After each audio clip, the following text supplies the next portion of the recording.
since we are doing a video here, I do want to start off by just saying, public good projects, for people who are tuning into this right now and wanting to understand, they are a public health nonprofit composed of experts in public health, media, and marketing.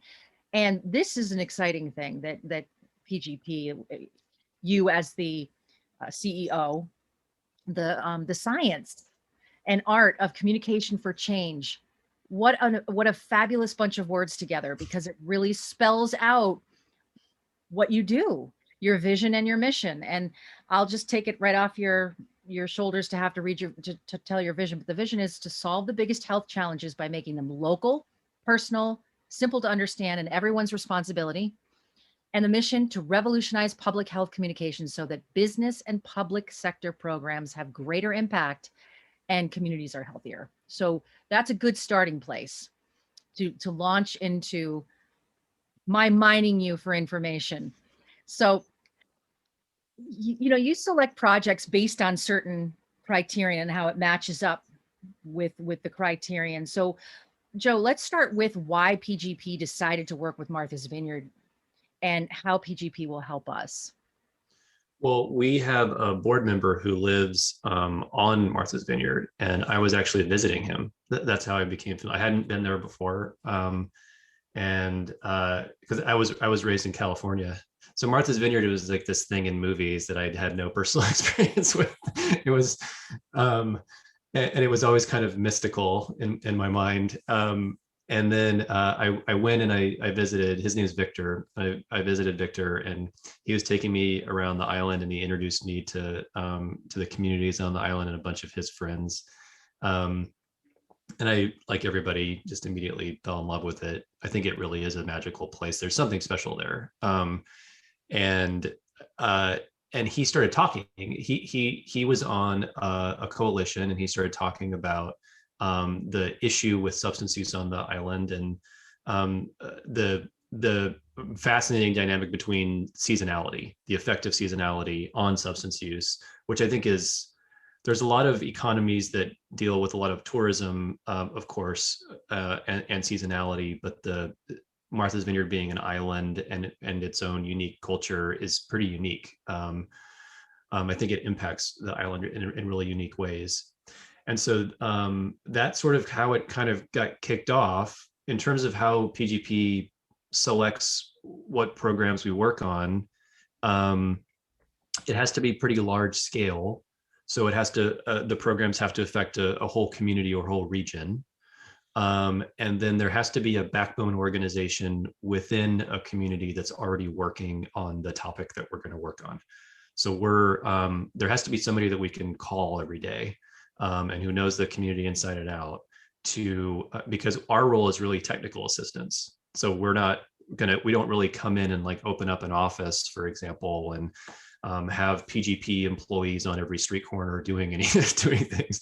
It's more, can we partner with a local group and then help build out a program in a manner where our public health background and our expertise in social and behavioral change communication can play a role and help driving in kind of an existing coalition forward to achieve their goals. And that was all present. That all exists on the island, and there's already really great organizations and really great people that are doing really great work every day. So it just checked every box that we needed to check to feel comfortable partnering. Well, there's certainly been a lot of work going on for over a year and a half now or longer, just with phase one, because this is happening in phases, and the island is really excited. The movie On Island, No One Is Alone, that movie just came out. It really went far to spell out the underbelly of what the island has been experiencing for quite a long time with our epidemic of substance use. So with this partnership with PGP now, Public Good Projects, and Martha's Vineyard Community Services and the Martha's Vineyard Substance Use Disorder Coalition, what are the goals and the ways that the community needs to participate, and how do we get them invested with the research you've done so far and this campaign we're launching? I think a film is in particularly a documentary, is the beginning of a conversation. I think that's what success looks like for a documentary. So far from what we're seeing, I think it is becoming the beginning of a conversation. Um, and I think you were right to sort of describe it as an underbelly, the issue, the challenge of substance use on the island. Um, and that it's not that that isn't true, but it's also interesting that it's also everyone knows someone who's living with addiction on the island. They may not know, but they do know. They do know people. It's pervasive, and it's part of the fabric of all of the communities on the island. Is there are a lot of people who have lived experiences with substances, either controlled substances or otherwise. And it's become part of what we've learned through talking with community groups and people with these lived experiences. It is part of the fabric of living there, being born and raised and living on island. And so it's a social norm. It's become a social norm. And I think that's what the film tries to portray, is that people may think it's something that's on the fringes of where they live and it doesn't affect a lot of people, but it affects so many people, and it's actually far from on the fringes. It's right in front of everyone. And I hope that when people watch it, they see that, and they see that the only way it's really ever going to be addressed is by destigmatizing it, which would mean talking about it openly and shining light on it. Yeah, yeah. I mean, you've done a project on stigma, which is called the National Stigma Framework, that you worked on with an organization called Shatterproof. Yep. Is this something that would fit, that you would use here on Martha's Vineyard as a framework, kind of that, like the National Stigma Framework? Would you use that here? It would be, yeah. And what that would mean would be talking to the health department and the hospital and the school district and law enforcement, and people who work in addiction treatment and recovery, those organizations and individuals. And not us kind of coming in with a prescriptive model of what we would suggest, but more our role is often, what is everyone doing? How is everyone measuring success already? What's already out there? What's working and what isn't?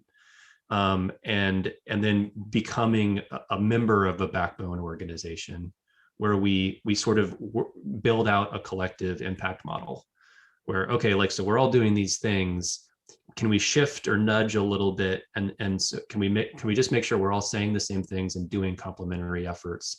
And we know what success looks like, all of us together, in a year and 2 years and 3 years. And then can we evaluate it like you would evaluate a very serious public health intervention, like something the CDC or the FDA would do, so that it goes through an institutional review board, and it's peer reviewed, and we can hold this thing up and say, look, what we've been doing is working, and here's where it isn't working, and here's where it is working, and we're going to tweak it as we go. That level of rigor and seriousness of a community-wide intervention is our sweet spot. And so the film is what we're hoping kicks off people on island going, yeah, we need this.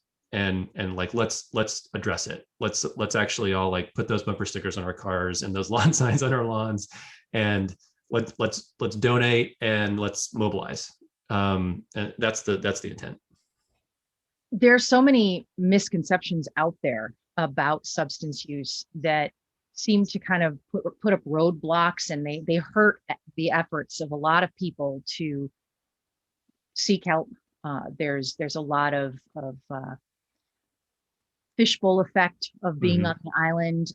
How do you think that, in your research, how do you feel like we can work with that and work beyond that, and engage the community to make it easier for people? I think it has a lot to do with stigma again, right?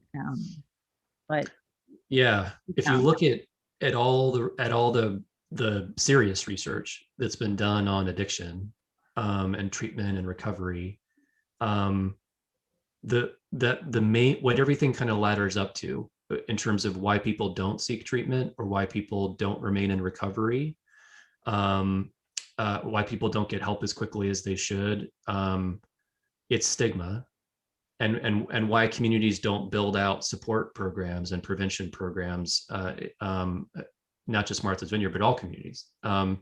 It's this idea that addiction should remain in the shadows, should remain underground, that it's a moral failing or a personal failing, instead of just acknowledging what all of the research shows conclusively, that it's just a disease like every other disease, and everyone is susceptible.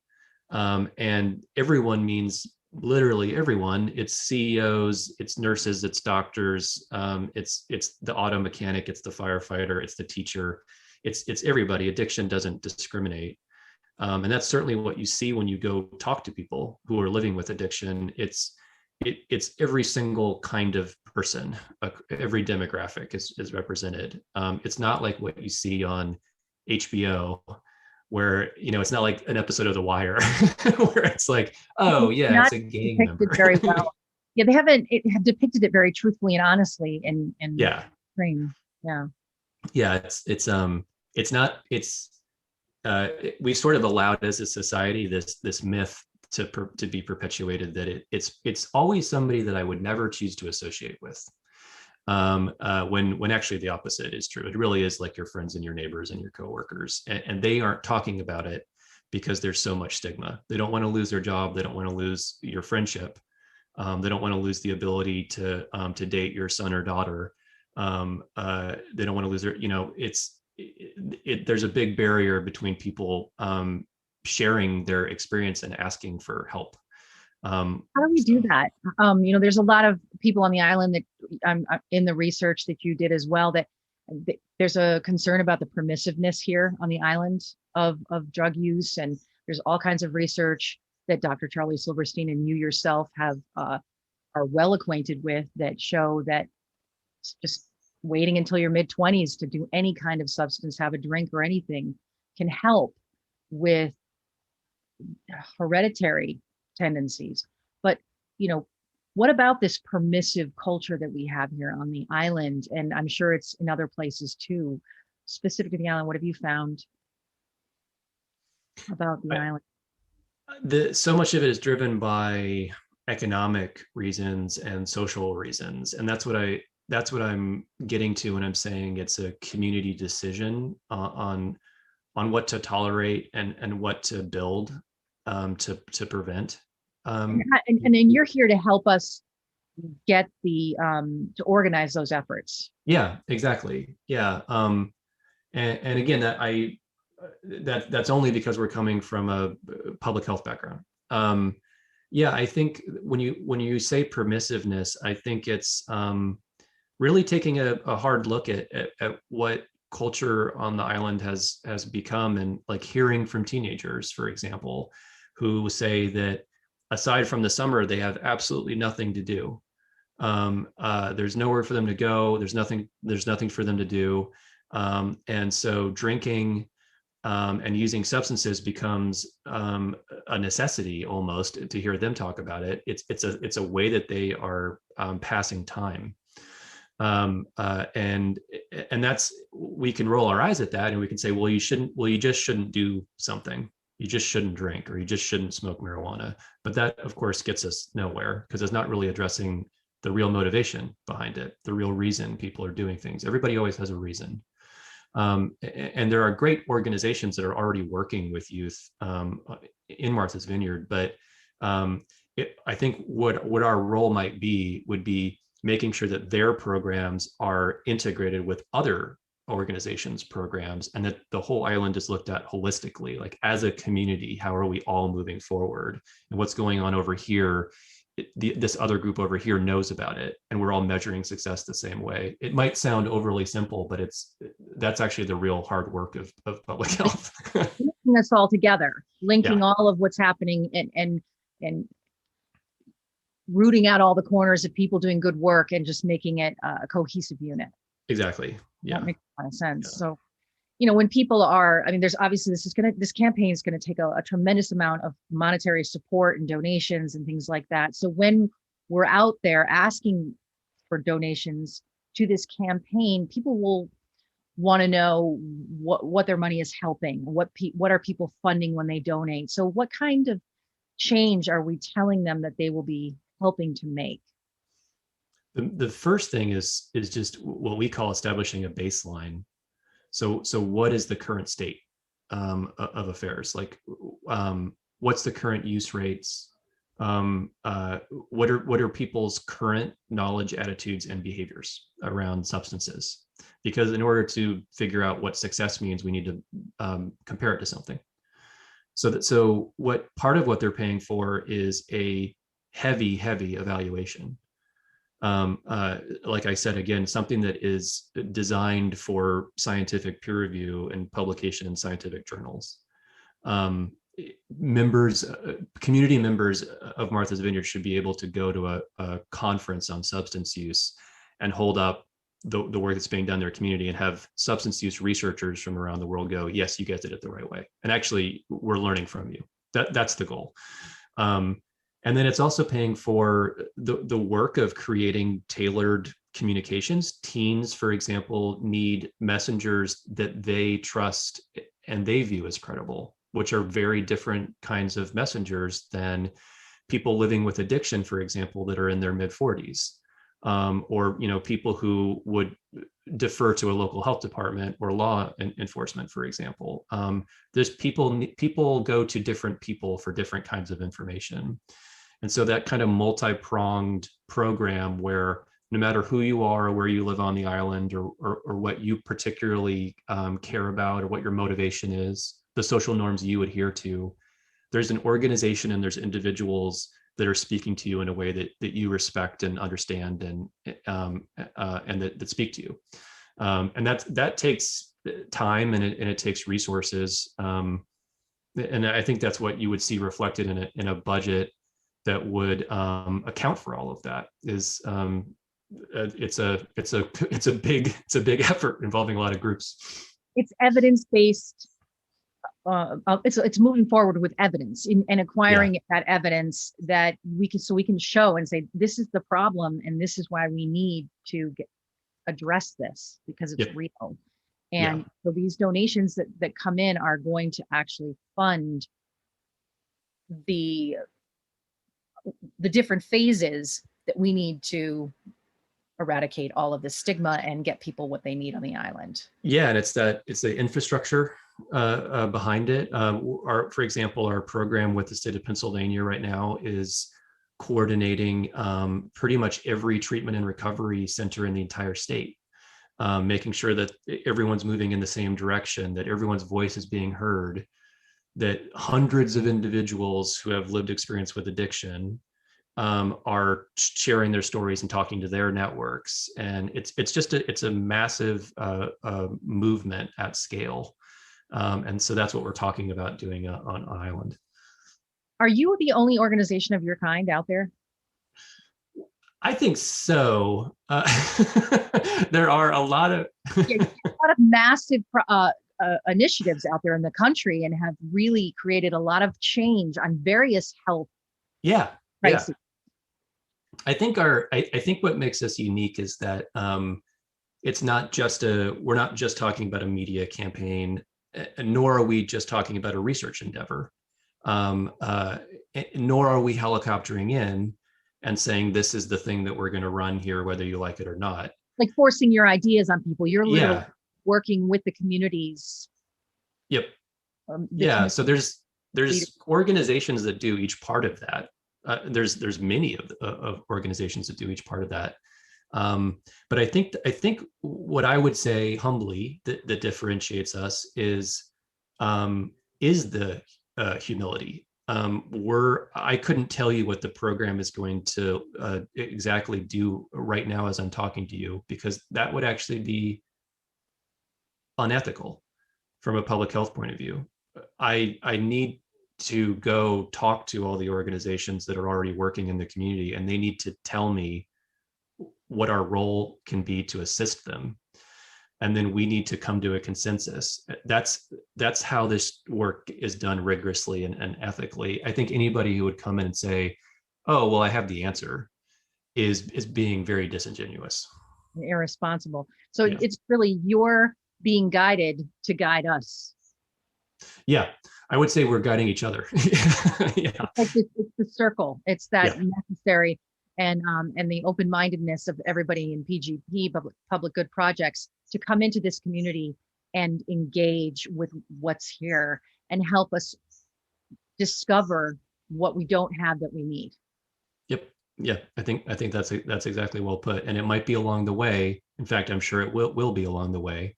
We're going to learn things that challenge assumptions that we had at the beginning, and we're going to have to pivot, and we're going to have to reallocate resources and bring on new kinds of partners that maybe we didn't even know about in the beginning. And I think that's just the work of community health. Yeah, so that's important to really acknowledge, is that in order to get rid of something, eradicating this stigma and really getting down to the root to pull it out once and for all, you hope once and for all, or at least address these situations, is by doing it one step at a time and knowing that we're all learning this in play, in real time, and that there's going to be a need for flexibility and regrouping and being, oh wow, that's a new little wrinkle that we never thought of. So that's Exactly. Yeah. Like if you have a school principal tell you in that meeting where you're getting to know each other, we've tried X, Y, and Z, and they haven't worked for us, but we haven't tried A, B, and C. If you could focus on A, that would do a world of good for us. And we are the experts that understand the school. My job and the work of our partners would be, yep, you are the expert on your school. And all right, we're now going to build out this part of the program that is the A thing that you just told us that you needed. That's the flexibility that's actually needed to, and I think, and it's the rock star team of the right community organizations being at the table, and PGP staff, and it's not one group who's going to have the answer for anything, but it's again looking at it extremely strategically, and making sure every hour of every day is spent wisely. yeah, the beautiful heart of collaboration and Yeah. and sharing information. So we have a really unique community, being an island with people from all over the world. We have a very vibrant Brazilian community and Jamaican population and other. It's a melting pot, and so, as you said, substance use does not discriminate against anybody, but with some communities there are language barriers and things like that. So, with all the efforts that you have undertaken thus far, uh, how have you embraced non-English speaking populations that That's the are? first step. Yeah, I think if you watch the film is obviously in English.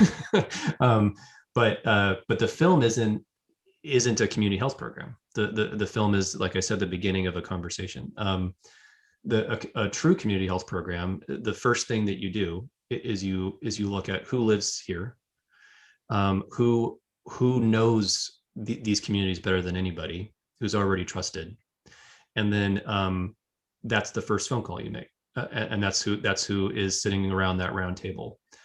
So if people of Brazilian heritage, people of Jamaican heritage who live on island, we do have some research that shows, if you fit that definition, you have a slightly different source of health information sometimes. Social norms are slightly different, which is great. That's actually that's what makes humans interesting. So, but going to the community respectfully and saying, okay, so when you go to find information about like alcoholism, for example, or marijuana or opioids, like what are you seeing? And like, where would you go to find that information? Who would you trust? And then listening to what that person tells you, and then incorporating that information into the program. The simplest thing in the world to do would just be making sure that one program was reflected in all the different languages spoken on island. But that wouldn't be a true community health program. A true community health program would be, are all of the right organizations and the right community leaders around the table. That's where the real work is.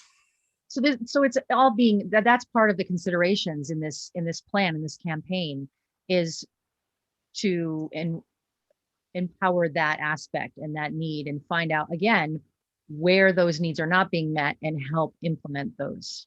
Yep. Yeah, it's a coalition, and it's a committee, and it's subcommittees, and it's we're all agreeing on the measures we're using. And yeah, it Multi-layered really and is a network. complicated. It's very multi-layered. Complex. Yeah. Yeah. Yep. So some other questions that have come into me about various things are, the adverse childhood experiences as a school of thought, and how they impact a child's normative lifespan. Can you talk about that and comment on that, with what you've seen?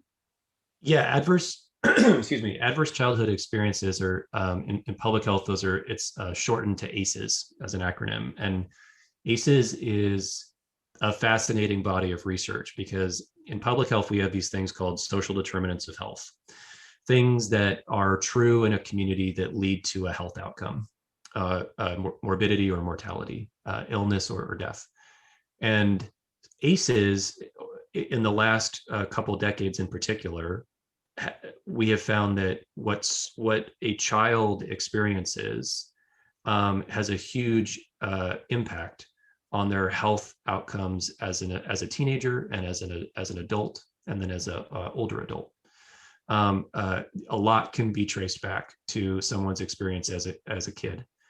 And so there have been communities, for example, in Hawaii, where a community has come together and said, we are going to take ACEs, this concept of ACEs, extremely seriously.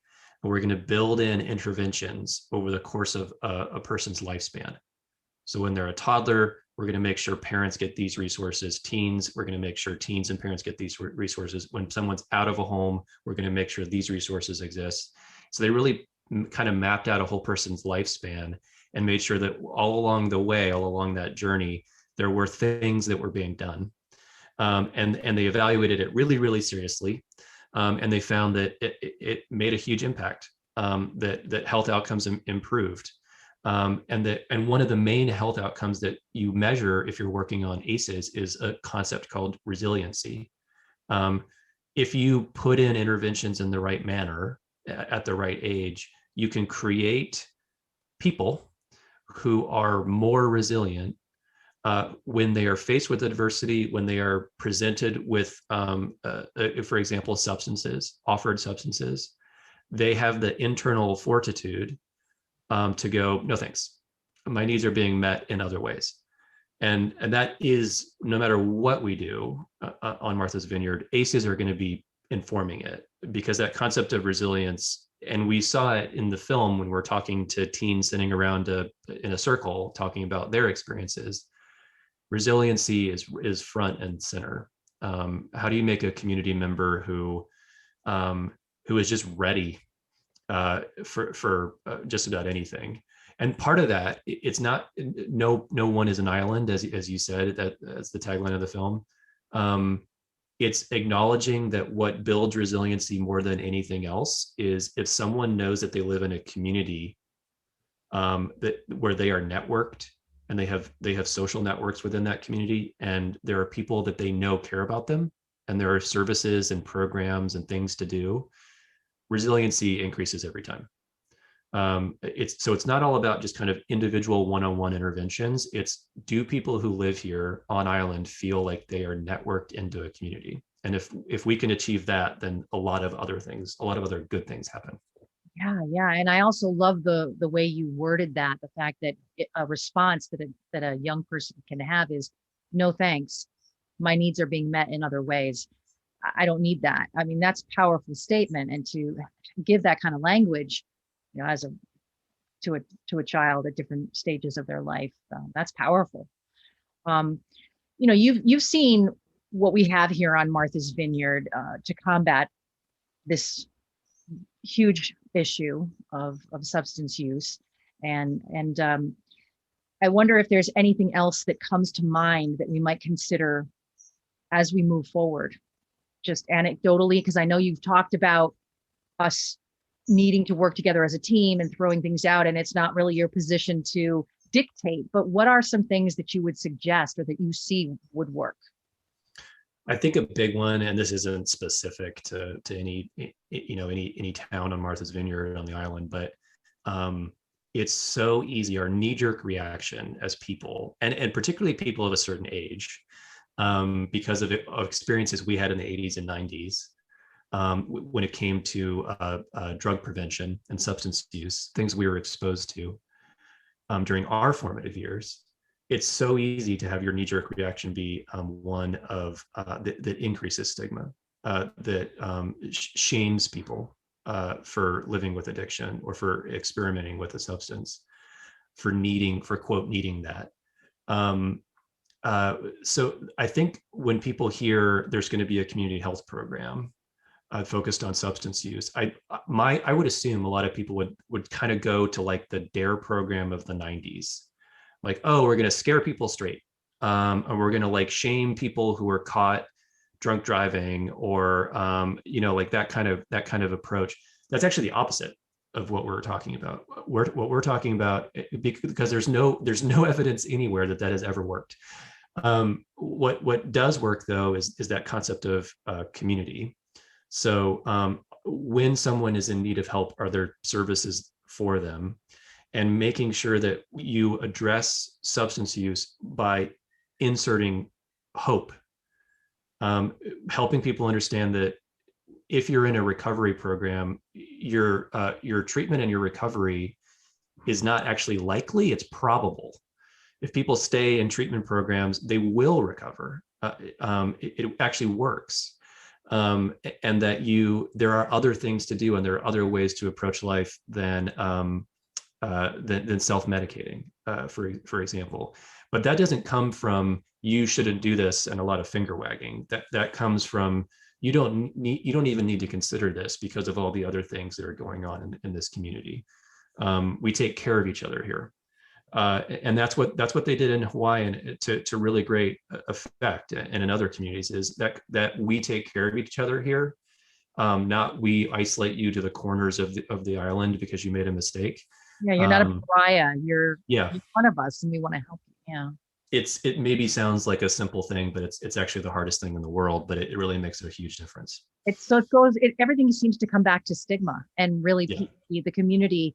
So that brings me to that next question of what can we do other than donate money to help this campaign? Well, I think donate money would be great, but it's not the silver bullet. I think as a person, you can certainly, we would love to see people use the bumper stickers and the lawn signs that came along with the film. That's a really simple thing, but because I do think that goes a long ways in changing social norms. You're reducing stigma by openly displaying that you're in support. Maybe feels like a small thing, but it isn't. Stigma thrives in darkness and silence. But the other thing is there are a whole bunch of organizations on island that are already doing great work, and supporting them, choosing one of them to show your support, or continuing to support an organization that you already support, especially given the difficult times that the pandemic has created for a lot of these community organizations. They really need your help right now more than ever. That's a big thing too. And then as we begin this work and this community health program launches, there are going to be community forums, and there are going to be opportunities to step up and talk about what you have seen and what you think might work, and your own experiences, and to get involved. And that's going to be a big one. The more people who are involved, the more effective it's going to be. So those are some simple things. Thank you so much. Now I know we're right at that brink of needing to shift. I need to let you go because I'm eating up my time now. Do you have time for one more question? Yeah, and also if you don't mind, I just by one thing to add to what I just said. Yes. We talked so much about stigma and people living with addiction. I would be remiss not to just add a deceptively simple thing is to keep in your mind that someone who you are interacting with has maybe experiencing addiction, and just to keep in mind that everybody's a person, and there are no quote addicts or junkies. They're just people who may or may not have a disease, and who are dealing with it the same way somebody else deals with cancer or somebody else deals with diabetes. And it's a chronic illness, just like any other, and there's a treatment for it, just like any other. So just to remember that, when you're living on the island. Yeah, I mean, that's really important. That's part of the re-education of so many of us, is that we need to understand that there's science that proves this is a disease. Yeah. Yeah. So that right there should go a long way to erasing some of the stigma that is out there, if people can be aware of just that simple fact, that shift in thinking. Yeah, when you think of it takes some work, but if we could get to a place where when someone thinks of someone living with addiction and they have that image in their head, when they're picturing this person, don't picture a mugshot, picture a family photo. And if that's where we can get to, a whole lot of other really wonderful things will happen. Oh, I love that. I love that. That's a real visual thing that people can connect to. Just that simple shift, and the way you said that, I think that has an impact. It has an impact on me. And I already feel like I look at people with that kind of compassion, and that empathy. But that's really a beautiful way of saying that. That was really nice. I like that a lot. With this, there's so much in that line. On island, no one is alone. And that feels like it was intentional, an intentional line to get people to think about the isolation here and how we can also create that community. Was that intentional? Very much so. Yeah. It came. We intentionally do not title films until it's the very last thing that we do. The whole film is done. And the title of the film needs to emerge organically from conversations with real people in the community. And so it just kind of happened. There was no, like marketing style ideation session where we were coming up with what's the best name for this film, what's really going to capture attention. It was actually not that at all. It was intuitive response. It was a very intuitive response, and I don't even know if I could pinpoint exactly when the title of the film came about, but it was the way people talk to each other. That's how it came about. Yeah. So it just happened. Yep. So then there are just a few other questions or things and then I'll let you go, because I know I'm taking advantage of your time. And we could have you here all day talking about many, many, many things, and hopefully we'll have more talks in the future. I wish I could do that. Well, you have the knowledge and you have the experience, and that's what we're so grateful for here on Martha's Vineyard, is that you're merging all of your experience and sharing this all with us, because as a community, we do want to move this forward and really be there to help and be a effective help. So there's so many things that we'll uncover as we do these phases. Being such a small community, do you feel that substance use sufferers feel particularly vulnerable? Have you found that there's a little bit more vulnerability here? Yeah, to speak frankly, I do think that there's, in a way, there's more vulnerability. I think that there are great organizations there and there's good services there. Yeah, and that was part of what I wanted to get behind too, is that, do you feel they're effective, or why aren't they more effective? Yeah, I think the vulnerability doesn't so much come from perhaps a lack of services for when you're living with addiction, for example. There are great counselors, and as you saw in the film, I mean, there are people who, like, this is their mission in life, and they're amazing. The vulnerability comes from what would be true in any smaller community, but what I think is doubly true on an island, and that's that everyone is connected to everybody else. And so you can't escape your community. You are there, and people know your business, and you know their business. And so the social norms perpetuated by the communities on island matter a tremendous amount, because if there is stigma, and you are further isolated, and you feel the judgment constantly, perpetually, it becomes your self-defining characteristic is the stigma that you feel in your community, and the shame and the judgment. And it prevents anything good from happening after that point. And so, yeah, I would say that Martha's Vineyard is actually a lovely place full of lovely people, and a whole bunch of people who really earnestly believe in helping people, and really work at it every day.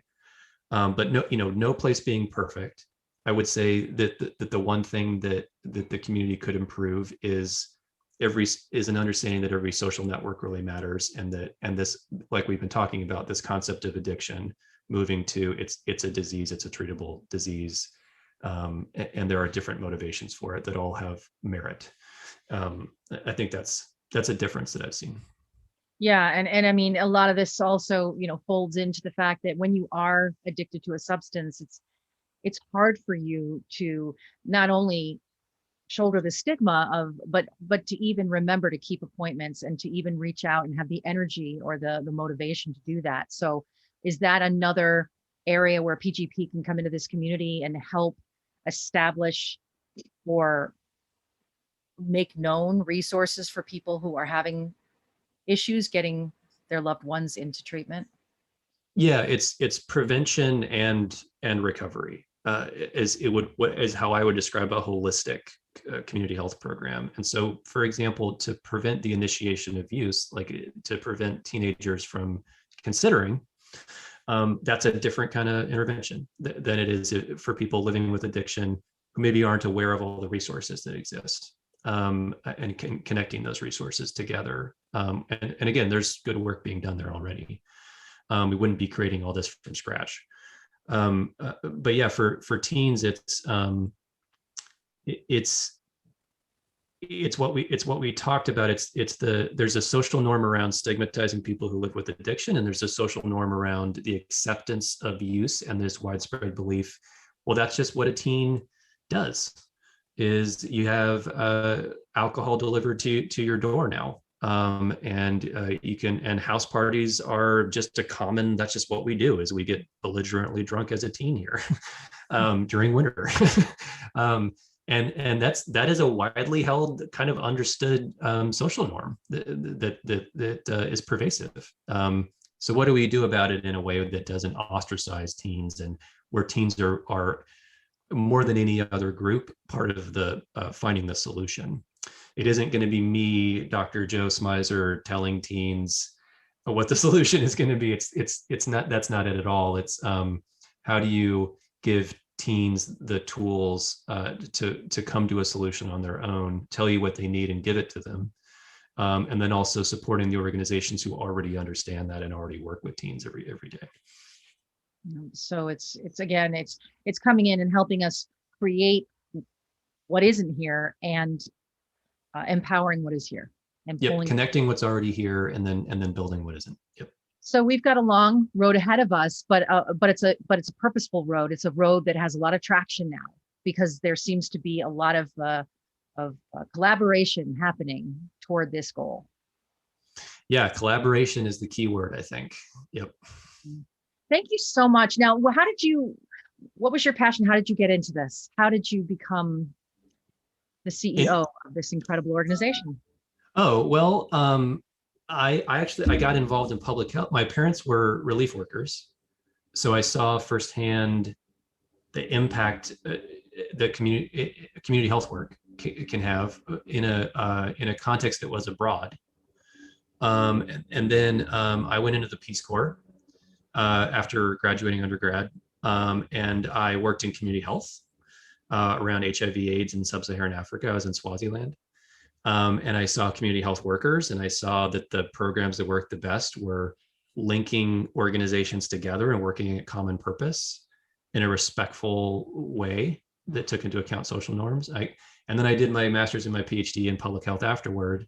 And that was, I knew I found in the Peace Corps a purpose for myself, and I knew that that was going to be my path. I've just, in a very boring fashion, it's been very linear since then. I've just worked in public health. After that, I came to PGP. I did my postdoc at the CDC, focusing on evaluating large-scale public health programs. That was my postdoc. Worked in groups that worked with really closely on federal government programs after that. And then I'm PGP's third CEO. The CEO prior to me was New York City's health commissioner, who's now the health commissioner of Philadelphia. And he's who hired me. And they must have seen something that they liked. I've been at PGP for 5 years now. Our board is amazing. It's the most favorite job I've ever had. Oh, well, thank you very much for being such a strong and knowledgeable advocate and so committed to the work you're doing, because clearly you're overhauling a lot of corners of our country. And now Martha's Vineyard, we're really looking forward to what we can accomplish together. So thank you. Well, yeah, thank you for giving me the time. I think we're going to do amazing things together. I can't wait.